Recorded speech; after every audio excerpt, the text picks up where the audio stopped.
시청자 여러분 안녕하십니까? 우리가 살아가는 지역 현안과 지방자치 발전을 위한 방향은 무엇인지, 그리고 지역 발전을 위해 헌신하는 이들의 이야기를 직접 들어보는 시간, 지자체를 말한다. 진행을 맡은 고민영입니다. 오늘 이 시간에 역시 특별한 분을 좀 모셨습니다. 지방 농촌 정책에 관심을 많이 갖고 계신 분이고요. 전 광역의원이기도 하셨습니다.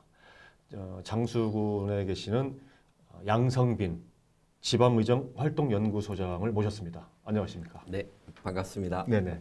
잘 지내셨죠?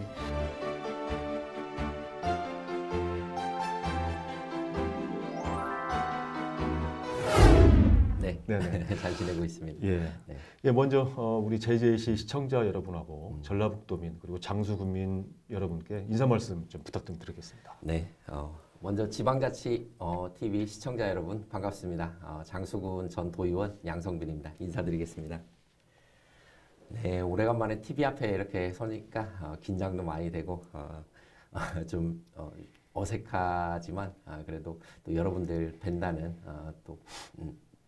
뵌다고 생각하니 오늘 굉장히 기분 좋게 오늘 이 자리에 나왔습니다.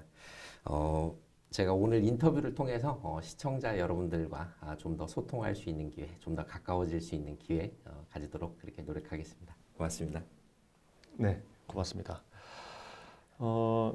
양성빈 소장님께서는 도의원을 하셨죠. 네네. 예, 제 기억으로는 10대 때인 걸로 알고 있는데 네네, 2014년도부터 네네. 예, 18년도까지 네. 예, 4년간 하셨던 걸로 알고 있습니다. 그때 제 기억으로는 좀 의정 활동도 열심히 하셨다고 얘기를 들어서 고맙습니다. 예, 아니 뭐 제가 그런 게 아니고요. 전북도청 공무원 도조에서 뭐 열심히 하시는 의원 선정도 됐었다고 제가 그렇게 네, 그 들었습니다. 베스트 의원상을 받으면서 네. 굉장히 좀 나름 의미 있는 예, 그런 예. 시간이었다 생각을 예. 합니다. 네. 그 의정 활동을 통해서 좀 농촌 정책에 깊은 관심도 갖고 계셨고요. 네네. 고향 기부제 네. 또는 요즘에 칼럼을 통해서 경매 제도를 좀 바꾸자 뭐 이런 이제 주장도 하시고 그러셨는데 정치는 어떻게 좀 관심을 언제부터 갖고 계셨나요? 예.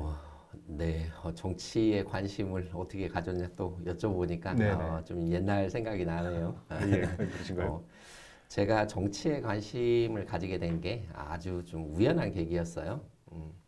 제가 공업계 고등학교를 나왔습니다. 네. 그래서 고등학교 3학년 때 뭐 2학기 취업을 나가게 됐고 그때 당시가 92년도 대통령 선거가 있었던 네네. 시점이에요. 그래서 우연치 않게 그때는 뭐 선거권이 고등학교 3학년이었기 때문에 투표권이 없고 해서 그냥 이렇게 우연히 지켜보고만 말았는데 그 다음에 제가 대학교 1학년이 됐어요. 그래서 우연히 이제 집에 갔는데 그때 나왔던 후보자 중에 한 분이 우유 CF를 하나 찍고 있는 게 있었습니다. 예, 집에서 TV를 시청을 하는데 근데 그 우유 CF를 이렇게 보는데 순간 가슴이 콩닥콩닥 하더라고요. 다른 이유가 아니라 어떻게 대통령 후보까지 한 분이 저렇게 깨끗함의 대명사인 우유 CF를 찍을 수 있을까? 그런 생각을 하니까 괜히 막 가슴이 뛰고 그래서 그냥 그런가 보다 그냥 또 자연스럽게 이제 흘러갔는데 네. 그때 당시 한참 뭐 이렇게 주가를 올리셨던 분이 노무현 대통령이셨어요. 네.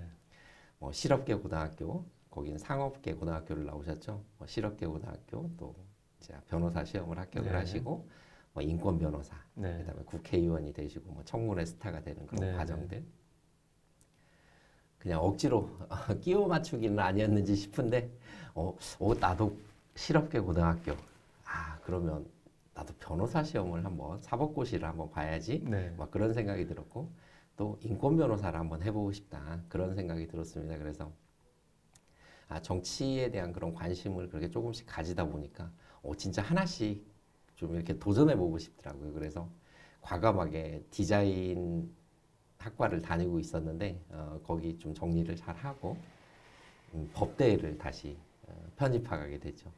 그래서 롤 모델이었나요? 고 노무현 대통령이 정치에 입문하게 롤 모델이 네, 그렇죠. 롤 모델이었고 네. 저런 삶을 한번 산다면 네. 정말 남자로서 멋지겠다. 예. 그냥 좀 단순하지만 그런 생각이 들었습니다. 그래서 그렇게 시작한 게 정치였고, 근데 첫 관문부터 쉽지 않더라고요. 그래서 사법고시를 좀 도전하다가 실패도 맛보고, 그래서 또 평범한 삶을 살아가다가 일본 유학을 갔다 오게 됐어요. 네.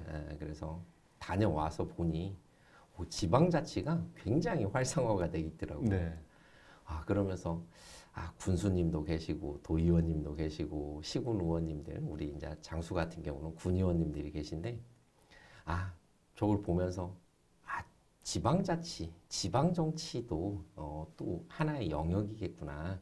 정치가 꼭 국회의원만 해야 정치가 아니구나라는 그런 생각이 들더라고요. 그래서 그때부터 꿈을 다시 꾸면서 정치학 석사과정을 등록을 했습니다.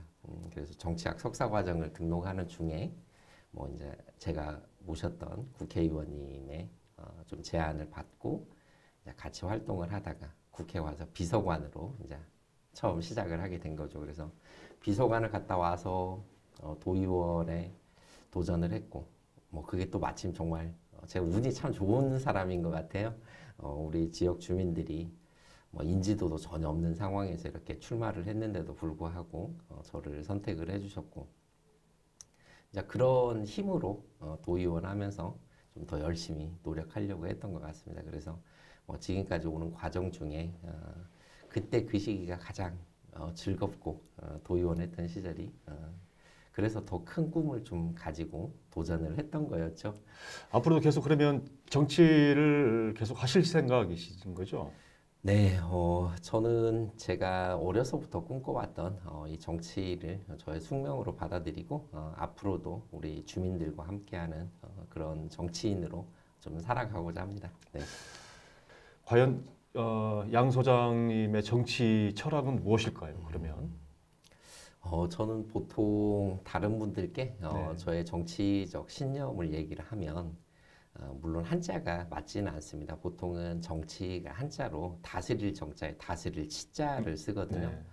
그런데 저는 조금 다르게 해석을 해서 바를 정자에 병 고칠 치자를 써서 바르게 병을 고쳐나가는 거, 그게 정치가 아닐까.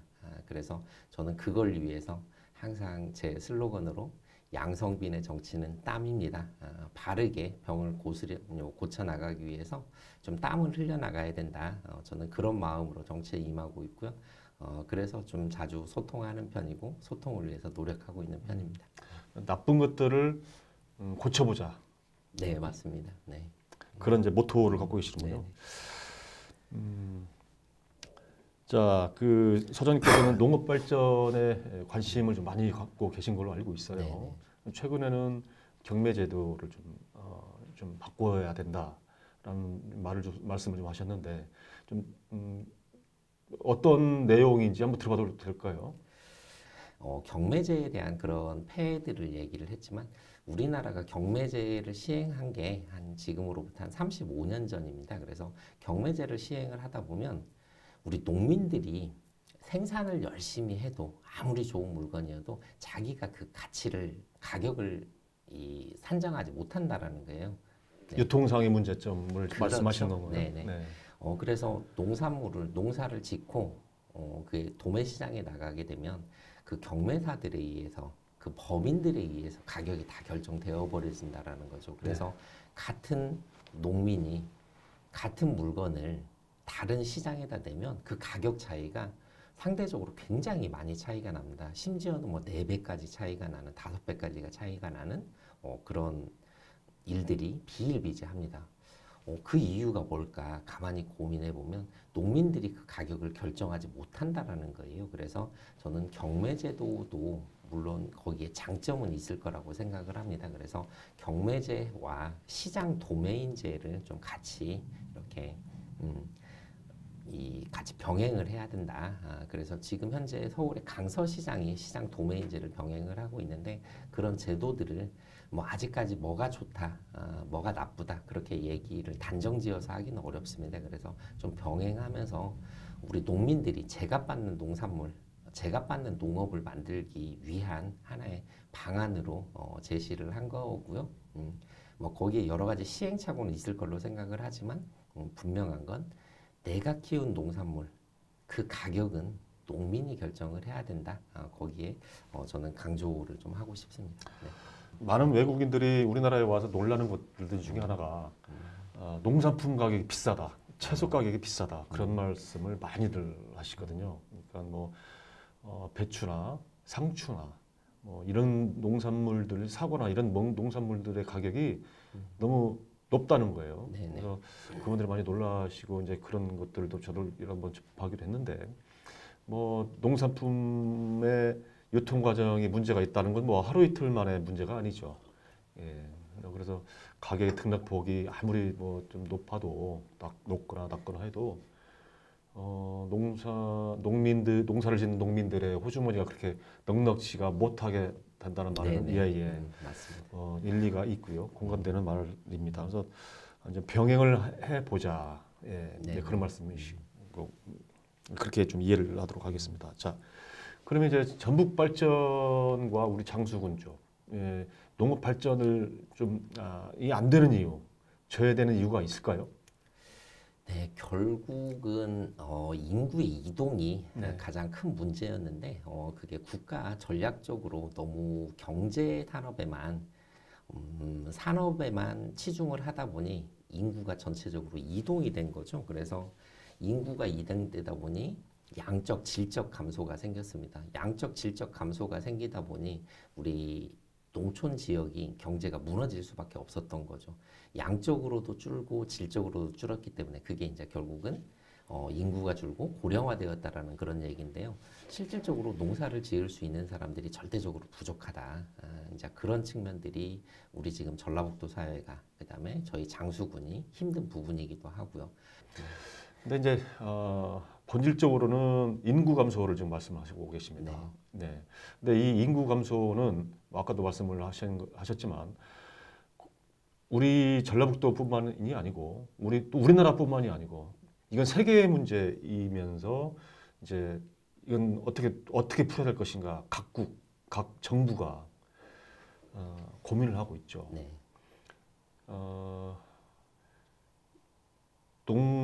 농촌의 인구의 감소 그리고 농민의 고령화는 뭐 어제 하루 이틀의 문제도 아니지만 과연 이제 이 인구를 지키면서 빠져나가지 못하게 하고 지키고 여기에서 보람을 찾고 삶의 질을 높일 수 있는 그런 정책들이 나와야 나갈 생각을 안 할 수가 있겠죠. 네네 맞습니다. 네네네. 그래서 지금 뭐 정책적으로도 여러 가지 좀 고민을 하고 뭐 내놓고 이제 그러고 있는데 그게 사실 썩 효과는 좋은 것 같지는 않습니다. 예. 네, 뭐 여러 가지 출산 장려 정책도 있고 그렇죠. 여러 가지 뭐 문화 정책들, 어르신들 뭐 복지에 대한 정책들, 뭐 수많은 정책들이 사실은 많이 나오고 있습니다. 네. 하지만 이게 수도권에서 경제 생활을 하는 것과 농촌에서 경제 생활을 하는 게 거의 66% 정도, 2017년 기준으로 66.3%인가 제 기억으로 그래요. 네. 그만큼 농업 지역이 경제적으로 많이 열악합니다. 그래서 그 사회를 구성하는 요소 중에는 뭐 경제도 있을 것이고 의료, 교육, 뭐 문화 여러 가지가 있을 텐데 주거 환경이죠. 네, 그렇죠. 네네. 그래서 그런 환경들을 만들어 나가는데 한 분야인 거고 저는 좀 더 이게 조금 발전해서 농민 기본소득을 지급을 해야 된다. 저는 그렇게 생각을 합니다. 근데 왜 인류 공통의 재산인데 농민이 들어갔냐? 왜 농민만 주자는 얘기냐?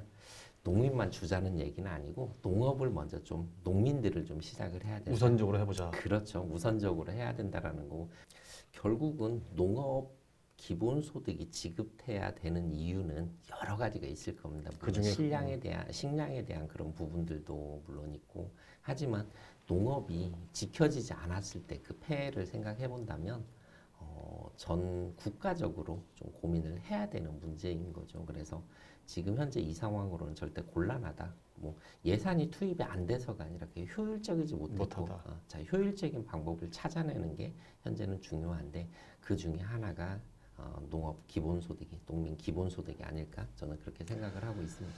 맞습니다. 그 식량이라는 것이 이제 식량 전쟁까지도 뭐 현재도 지금 진행이 되고 있지 않습니까? 뭐 아프리카에서는 굶어 죽는 사람들이 더 많은데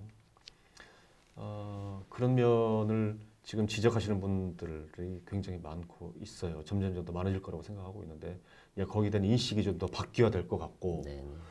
그러려면은 일단은 방금 말씀하신 것처럼 농업에 대한 우선순위 우선적으로 보호를 하자. 우리나라가 건강해지고 그리고 어떤 외부의 영향으로서 영향을 받지 않기 위해서는 일단은 농업이 살아야 된다는 기본적인 생각이시잖아요. 지금 말씀하신 네, 건. 실제로 농업에 보조금이 굉장히 많이 지급되는 네, 것 맞습니다. 같지만 우리나라가 해외 선진국들의 사례를 보면 굉장히 적어요. 네. 그 스위스 같은 경우 77% 정도가 보조금으로 생활을 하고 있습니다. 알프스 소녀 하이디 혹시 아시는지 네, 모르겠어요. 많이 들어봤죠. 네, 자 그런 이유들이 네. 그만큼 시골을 안정시킬 수 있는 그런 보조금이 그 역할을 하고 있다. 우리가 어려운 일들 많이 안 하시려고 하잖아요.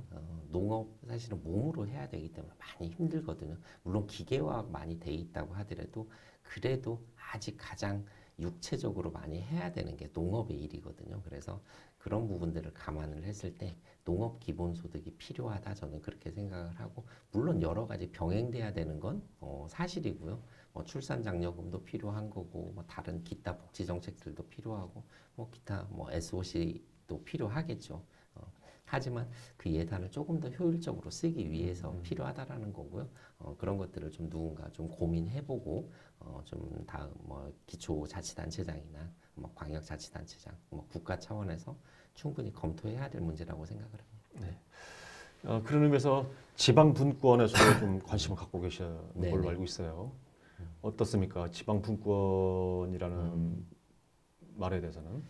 결국 지방 분권이라는 게 중앙 집권화되어 있는 권력을 네. 지방으로 분산을 시키자는 얘기예요. 그래서 지방에 있는 주민들이 정책에 참여하고 조례를 만들면서 그 지역을 잘 살게 만들어 나가는 결국은 지방 분권이 되면 장점이라는 게 생기는데 그 장점이 결국은 가장 우리가 취약한 부분을 가장 잘 알고 있는 내 몸의 가장 취약한 부분은 내 몸에 어딘가 아프면 내가 가장 먼저 느끼는 거잖아요. 자, 그런 것들을 치유하는 것도 지역에서 해결을 해야 된다라는 거예요.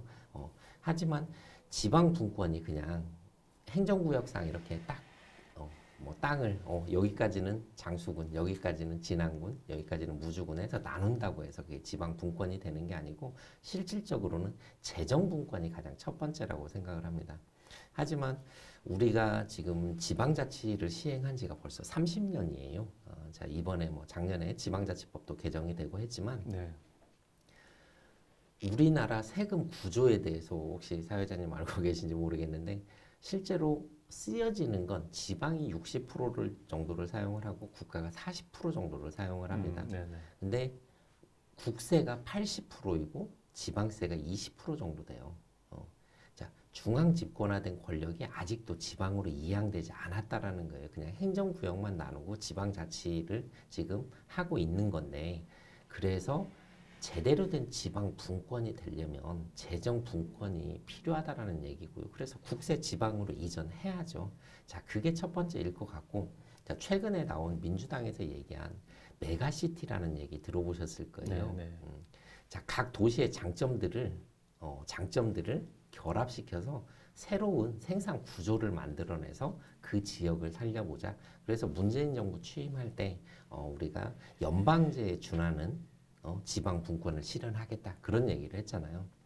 자, 인구가 계속 빠져나가고 자, 경제적으로 자립하지 못하니 결국은 이 동네 하나로만 이 지역 하나로만 분권을 제대로 실현할 수 없으니 주변에 있는 도시를 결합시켜서 새로운 형태의 지방 분권을 지금 모색을 하고 있는 거거든요. 그래서 전주 완주 통합 얘기도 그런 기반인 거고 새만금 시를 만든다는 것도 그런 얘기이고 그다음에 무진장을 통합해야 된다 그런 얘기도 있잖아요. 자, 저는 통합에 대한 찬성 분명히 있습니다. 하지만 여기에는 또 전제가 있어요. 그렇죠. 자, 전제가 있는데 주민들의 뜻이 먼저 모여져야 된다라는 거죠. 그래서 그 부분이 부족하기 때문에 정치권에서 그냥 화두를 던져서 통합을 시킨다는 건 말이 안 되는 거고요. 하지만 필요하다면 그런 논의들을 시작은 해야 된다라는 거예요.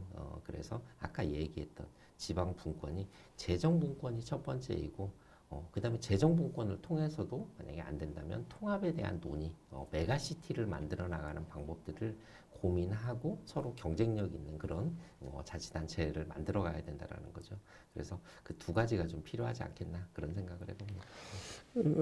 앞서서 말씀하셨지만은 지난해 지방자치법 완전 개정이 이제 개정이 됐죠. 그 안에는 아마 예산이라든지 그다음에 인사권이라든지 이런 것들이 아마 다 포함된 걸로 좀 알고 있는데 그러면 그거를 기반으로 해서 이제 실현을 할 수가 있는 거죠. 뭐 법들이 각자 이런 개별법들이 굉장히 많이 네, 있어요. 네, 네. 그래서 뭐 지방자치법 하나로만 가능한 게 아니고 또 뭐 조세법이라든지 그럼요, 뭐 여러 가지 그런 법안들이 있어서 전체적인 큰 틀의 결단이 예, 좀 예. 필요합니다. 그렇죠. 그러니까 중앙 집권된 그런 권력들, 재정에 대한 그런 권력들을 내려놓고 지방으로 이전하기 위해서 이 조세에 대한 그런 부분들을 굉장히 손을 많이 봐야 될 것 같고요. 제가 주장했던 게 사실은 고양기부제라는 게 있습니다. 혹시 네네. 들어보셨는지 모르겠지만 고양기부제가 중앙의 재정을 지방으로 이전하자라는 측면, 그 마중물 역할을 할 것이다. 네. 그런 이유로 사실은 고양기부제를 제안을 했던 거였고요. 또 거기에 하나 답례품을 주게 되면 유통구조를 변화시킬 수 있는 그런 구조를 만들어낼 수 있다라는 겁니다. 그래서 여러 가지를 포함한 그런 안을 사실은 만들었던 거고 그게 지금 많이 활성화되긴 했죠. 네. 예, 그러니까요. 그래서 전에 말씀하셨을 때 당시에 그 전국 최초였던 걸로 제가 알고 있어요. 전국 최초로 고양 기부제를 도입을 해서 지방 재정을 확충하자, 보완하자, 더 튼튼하게 하자. 라는 걸로 제가 좀 알고 있는데 이제 여러 가지 이제 그런 방법을 제시를 했던 걸로 제가 기억을 하고 있습니다. 네, 그게 최초는 분명히 아니고요. 네. 2007년도 문국현 창조한국당 대표가 네네네네네. 대통령 선거에서 후보 시절에 네. 후보 시절에 일본의 고양세라는 게 있어요. 네네. 그걸 도입을 하자라고 해서 우리나라에 고양세라는 이름으로 몇 번 논의된 적이 있었어요. 네네. 국회의원님들도 좀 약간 관심을 가지고 법안을 마련했던 적도 있었는데 그게 흐지부지해졌죠. 그렇죠. 자, 그래서 제가 어느 날 지방소멸이라는 책을 읽으면서 네. 고양세에 대한 그런 생각들, 야 정말 그냥 어감 자체에서 좋은 제도 아니겠는가 그런 생각을 했고 이거를 갖다가 한번 좀 실현해보면 어떨까라는 그런 고민을 하게 됐습니다. 그래서 여론조사를 해봤더니 야 뭐 또 다른 세금이냐 이건 응? 또 다른 세금처럼 이렇게 느껴지시더라고요. 그래서 제가 만들어낸 단어가 고향 기부제라는 그런 단어였고 그게 2016년도 3월 달에 제가 처음으로 건의안을 발표를 하면서 이제 정부와 청와대 각 국회의원님들한테 이제 전달이 됐고 그 이후에 이제 그 우리 문재인 대통령 후보 시절에 네네. 그걸 공약으로 채택을 해주시게 된 거죠. 그러면서 공약으로 채택을 하고 20대 국회에서도 한 14분 정도 제가 기억으로 그렇게 법안을 제출을 해주셨는데 통과가 못하고 전부 임기 만료 폐기가 됐죠. 네네. 그러다 21대에서 우리 지역의 뭐 한병도 의원님을 비롯해서 5분의 의원님들이 그걸 또 다시 해주셨어요. 네. 그러면서 그게 행안위까지 이제 통과를 되는 과정 중에 약간 좀 형태가 변형은 됐어요. 근데 내용은 거의 흡사하게 있어서 그 형태는 별로 중요치 않고 이 정치 기부금 같은 그런 형태가 된 거고 그 다음에 30% 이내에서 이렇게 주자. 그래서 10만 원까지는 전액을 세액을 공제를 해주고 그 다음에 1,000만 원, 10만 원에서 1,000만 원까지는 16.5%, 그 다음에 1,000만 원 이상을 기부를 했을 때는 33%의 세액을 공제해준 안으로 지금 행안위 안이 통과가 돼 있는 상태고, 근데 법사위에서 좀 발목을 잡혔죠. 법사위에서 발목을 잡혔는데 올해는 좀 고양기부제가 좀 통과가 돼서 우리 농업 농촌에 좀 희망이 되기를 좀 저는 기대하고 있습니다. 네, 제가 방금 말씀하신 것처럼 이제 그런 부분은 이제 오롯이 정치를 하시는 분들이 하셔야 되겠네요. 지방자치법과 관련된 네. 각종 이제 총론은 이미 작년에 다 만들었다고 그러지만 강론 자체가 네네. 이제 앞으로 계속 보완되고 만들어져야 되는 건데 그런 것들을 어쩔 수 없이 이제 정치인들, 국회의원들이 네. 해야 되는 몫이고 역시 고향 기부제 역시 국회의원들이 나서서 입법을 해서 이제 더 가다듬어야 되지 않을까 네. 생각이 듭니다. 그런 일들을 좀 속도감 있게 이게 좋은 것이다. 뭐 어떤 행동이라든지 행위라든지 이런 것들을 더 보완을 할 수 있고 단점을 극복할 수 있다는 것들은 좀 속도감 있게 좀 냈으면 좋겠는데 좀 그렇지 못한 것 같아요. 그래서 그냥 제안했던 저는 마음이 바쁜데 다른 분들은 또 뭐 긴급 현안들이 사실은 워낙 많으실 테고 뭐 그리고 그럴 또 수도 있겠죠. 정치적으로 네. 여야가 또 한 목소리를 내지 못하는 그런 네. 부분들도 분명히 있습니다. 하지만 언젠가는 저는 반드시 이루어질 거라고 생각을 하고 좀 더 시기가 좀 빨라졌으면 하는 그래서 또 이 방송을 보시거나 뭐 그런 정치인들이 계신다면 좀 이런 것들에 대해서 좀 많이 관심 가져주시고 농업이 결국은 먹거리이지 않습니까? 네네. 그리고 우리가 태어난 고향의 개념하면 뭐 농업 농촌을 많이 떠올리는데요. 우리 정치인들이 우리 농업 우리 전 국민들을 위해서 다 농업뿐만 아니라 뭐 상업을 하시는 분도 뭐 여러 가지 자영업을 하시는 분들도 다 그렇게 다 돌봐야 되겠지만 어찌됐건 식량 주권을 고민하고 우리 농업 농촌이 살아야 전 국민이 또 살아갈 수 있는 거라고 저는 그렇게 생각을 하기 때문에요. 네. 벌써 시간이 이렇게 좀 흘렀습니다. 좋은 말씀 많이 들었는데 우리 마지막으로 우리 전북도민 여러분과 제재 시청자 여러분께 마지막으로 드릴 말씀이 있으시다면 한 말씀 좀 부탁드리겠습니다. 제가 정치를 하면서 아까도 말씀드렸던 것처럼 초심 잃지 않고 깨끗한 정치할 수 있도록 노력해 나가도록 하겠습니다. 장시간 또 이렇게 시청해주신 시청자 여러분 감사드리고 앞으로 더 열심히 하겠다는 약속 그리고 앞으로 더 소통 잘하겠다는 약속 드리면서 신축년 새해 인사드립니다. 네, 고맙습니다. 네, 고맙습니다. 오늘은 양성빈 지방의정 활동 연구소장을 모시고 관련된 대답을 한번 들어봤습니다. 코로나 때문에 많이 힘듭니다. 제주시 시청자 여러분, 전라북도민 여러분, 지역 발전을 위해 헌신하는 우리 양성빈 지방의정 활동 연구소장의 이야기를 잘 들어보시고 오늘 이 시간이 어땠는지 궁금합니다.